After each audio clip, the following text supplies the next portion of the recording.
Hello, welcome to this episode on the preamble to the laws of cricket and the 5 appendices that appear at the end of the law book. More on the appendices later. Let us talk about the preamble to the laws of cricket. Now, over the centuries, what is meant by the term spirit of cricket and spirit of the law was imbibed by generations of cricketers without the need for having to spell it out. But at some stage, the lawmakers felt that maybe it is time now to lay down what it means. Because it was found that generally the dividing line between what is acceptable and what is not acceptable was wearing very, very thin and was not even discernible to some of the players. We have seen over the years behavior and words spoken and mouth which have no place on the cricketing field.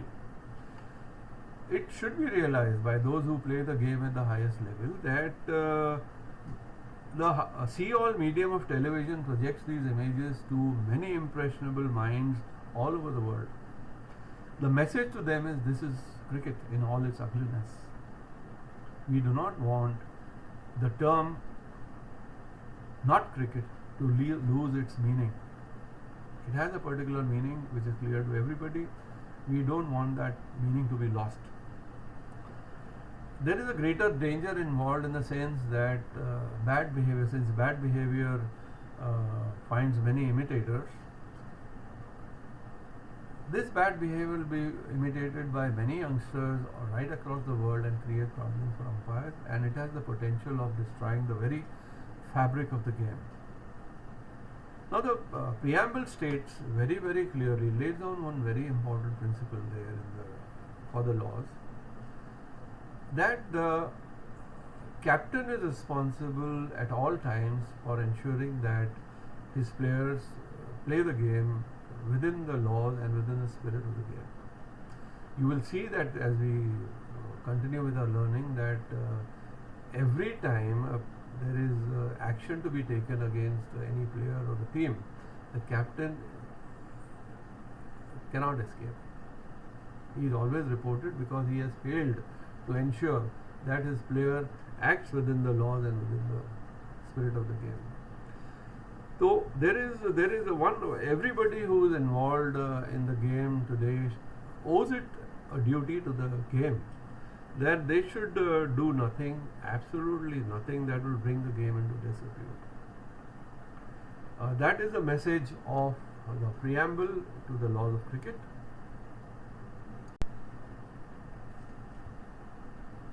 Now coming to the other part of this episode, which is the appendices. I have always felt that any learner of the laws should begin with the appendices. Unfortunately, these appear at the end of the book. I lay particular stress upon the learner knowing what is mentioned in Appendix A. Now let me take you over the appendices briefly. Law 5, Appendix B is Law 5, the bat, where certain measurements and all definitions are given, measurements and all are given of the bat, cricket bat. Appendix C gives us information about the pitch and the creases, and the graphic representation is given there for your understanding.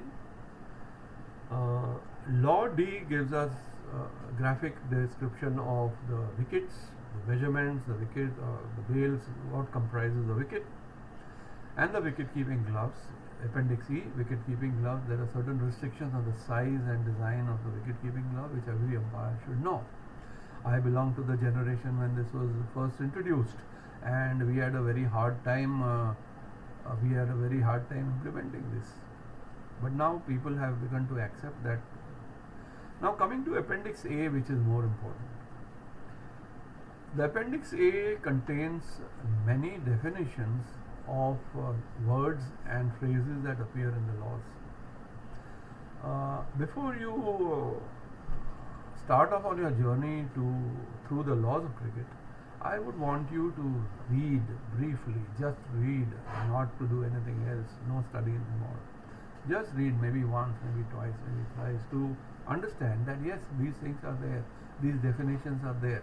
Because when you come across these definitions in the laws, your knowledge will be reiterated and will be made more solid, and you will begin to understand these terms more easily.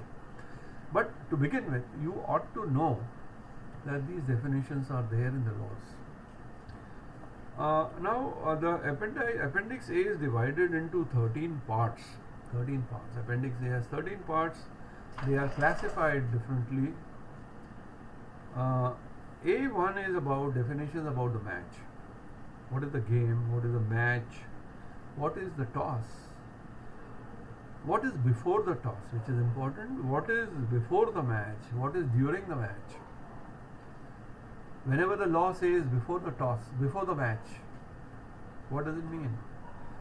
What does it mean when the law says during the match? What is the beginning and the end of the match? You ought to know that. Your knowledge will be reiterated and reinforced as we go along. Not to worry, but read. Presently, I want you to read the Appendix A. Just go over it. It is important. As we go along, I'll tell you why it is important. Then A2 is about the implements and the equipment. Implements used in the match, external protective equipment. Now, what is external equipment? Protective equipment for the wicket keeper, for the batsman, for the fielder. All that is defined there. Those are the limits to what he can wear. A protective helmet is described here. It is important. Equipment otherwise generally is described. What is the equipment of a batsman? The bat. What is a bat? The law uses the term the bat in many places. The presumption is that the bat is held in the hand of the batter. It will not tell you that every time. It will not tell you this every time. It just uses the ball hit the bat. The presumption is that, and when it is hit the bat, what parts of the bat has it hit? It could be glove. So all that you will learn when we come to Law 5. I'll explain those things.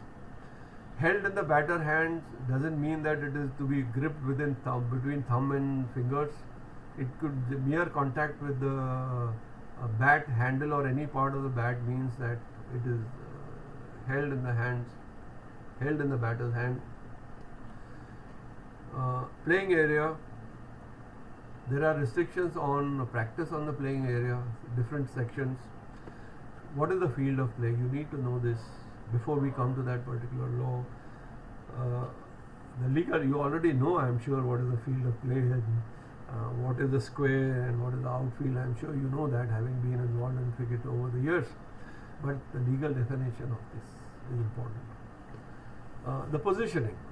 As regards positioning, there are various definitions about what is behind the popping crease, in front of the popping crease, the striker's end, the bowler's end, the wicket keeper's end.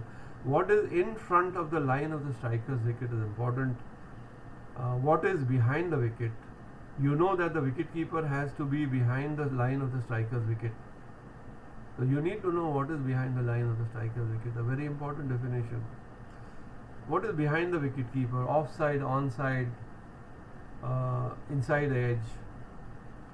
As far as umpires, A5 is the definition regarding the umpires. One important thing is that whenever the law uses the term umpire, it means the bowler's end umpire, unless it says so definitely, specifically, that it is the bowler's end umpire or the striker's end umpire. Remember this principle. Umpires together agree refers to all decisions that the two umpires take jointly. Umpires together agree. These are the joint decisions of the two umpires on the field of play. Again, an important understanding.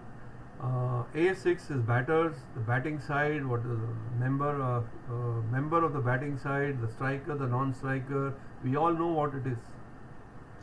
You'll be surprised also that to know who's not and who is and who is not a member of the fielding side. Now, original end, wicket he has left. A batting position is his guard position. A new term has been introduced instead of guard, batsman's guard. is his batting position. Waist height is a definition you must know. Normally we understand waist as being from the waist is an area from the hip bone to the lowest rib, which is understood, and above waist height is above from the lowest rib above.